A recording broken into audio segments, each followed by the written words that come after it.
మేము తప్పు పడతలేము, కానీ చట్టబద్ధంగా ఉండేటువంటి అధికార వ్యవస్థను, రాజ్యాంగం ఇచ్చినటువంటి అధికారిక వ్యవస్థను గౌరవించాలి.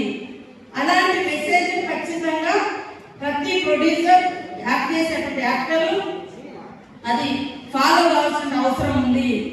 కాబట్టి ఈరోజు సమాజం యొక్క ఉన్నతి మనందరి ఉన్నతి, మన పిల్లల భవిష్యత్తే మనందరి భవిష్యత్తు. పిల్లల్ని సన్మార్గంలో నడిపించాలి.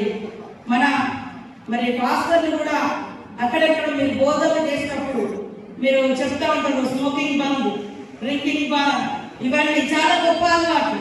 వాస్తవానికి తాగొద్దు, చుట్టూ తాగితే హెల్త్ పాడవుతుంది, వీరు ప్రాణి తాగొద్దు, ఇవన్నీ